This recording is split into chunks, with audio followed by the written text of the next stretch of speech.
Hey, what's up, guys? I wanted to do a video today, and this would probably be like one of the more important videos I do about the West Memphis 3. I don't know if you ever heard of that case, but it was this case that came out about satanic ritual abuse, where these three teenagers were charged for sexually assaulting and murdering three young boys. And it's pretty crazy how these cases always seem to just get thrown out. Or in this case, the guys were sentenced to life in prison, and the main guy's name, or the main guy who they called the ringleader, his name was Damian Eccles.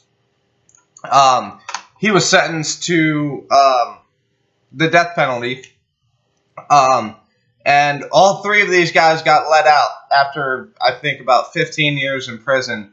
And I mean, it's a reoccurring theme that we see with all of these cases about satanic ritual abuse.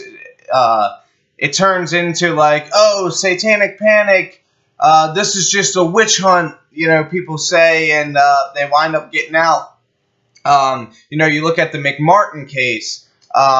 Ted Gunderson, the former chief of FBI, came forward and said, yeah, these people are guilty.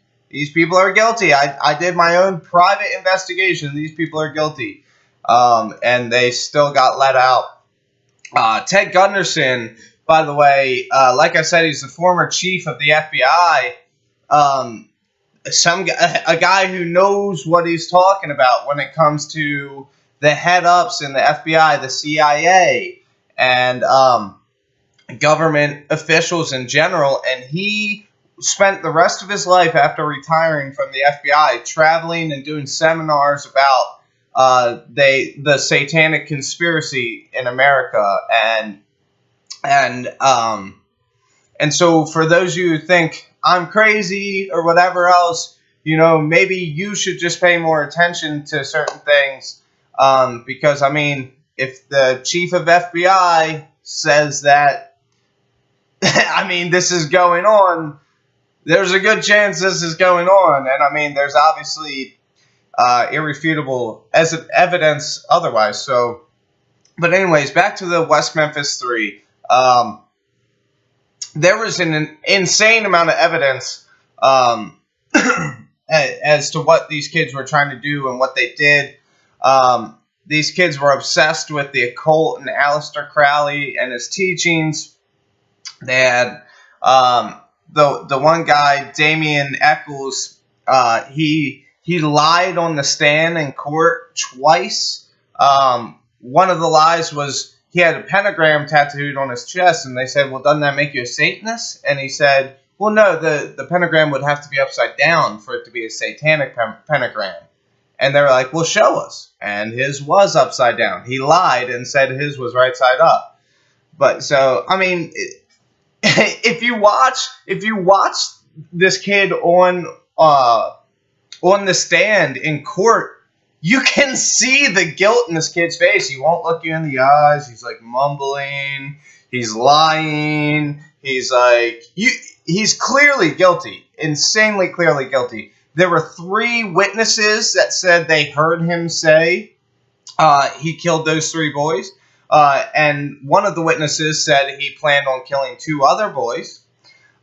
He had books about Aleister Crowley, and Aleister Crowley, obviously in his books teach about human sacrifice, and he says the best blood sacrifice is that of a young boy. That's in Aleister Crowley's teachings. He also talks about sex magic, which is sexually assaulting these young boys before you kill them. And that occurred in this case as well. What else? They found a blood pact that these three made with Aleister Crowley that was signed in blood. They found semen on the victim's pants.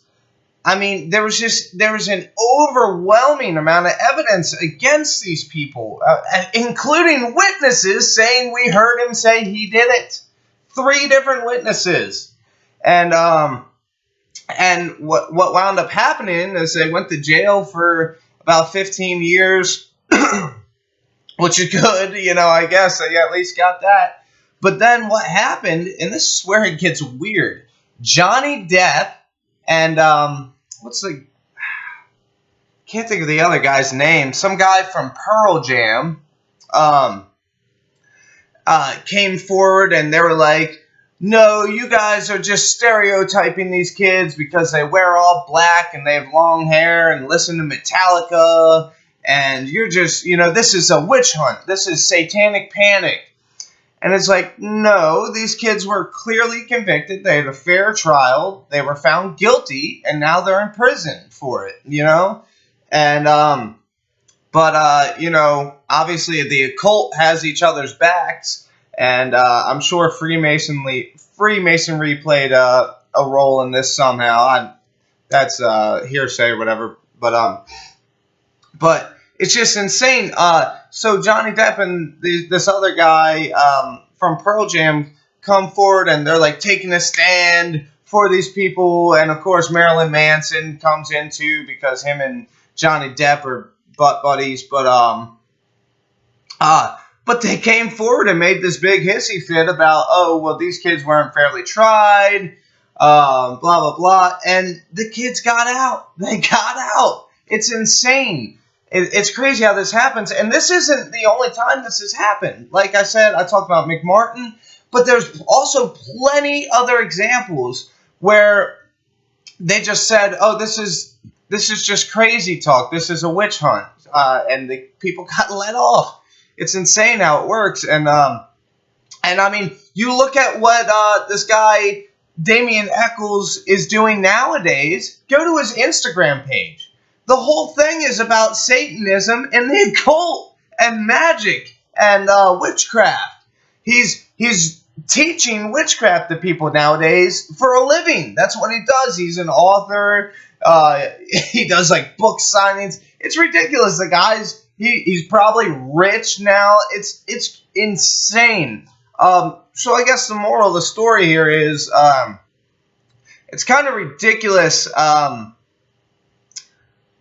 I mean, it's absolutely ridiculous how they can come forward and just say, oh, all these children are making allegations that are ridiculous. And I mean, in the McMartin case, these kids were 3 and 4 years old talking about they made the daycare owners made them dig up dead bodies and drink blood and mutilate animals and babies and secret passageways to airports that were found, by the way, secret tunnels under the school that led to a bathroom in an apartment complex across the street, and in that bathroom were all sorts of satanic symbols and everything painted on the walls.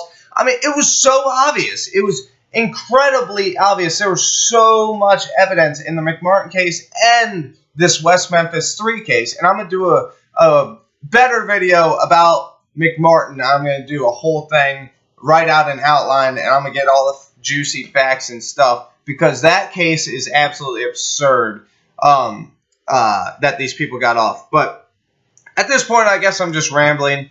But if you want to check out a good video about it, go to A Call for an Uprising's page. He has 2 good videos out about the West Memphis 3, and I'm pretty sure he's got a video about McMartin.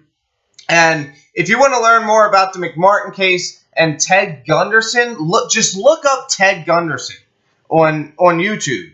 And there's some short videos, and then there's some hours-long videos that you can watch. This is the chief of FBI saying, yes, fighting back is telling the truth. Like, there is a satanic conspiracy in America. So I don't know why we're still in denial about it. I guess people just don't want to accept these things. But it's not about what you want to accept. It's about what's actually going on. So let's start paying attention and stop being lazy, and let's change the way the world is going. Come on, guys. I believe in us.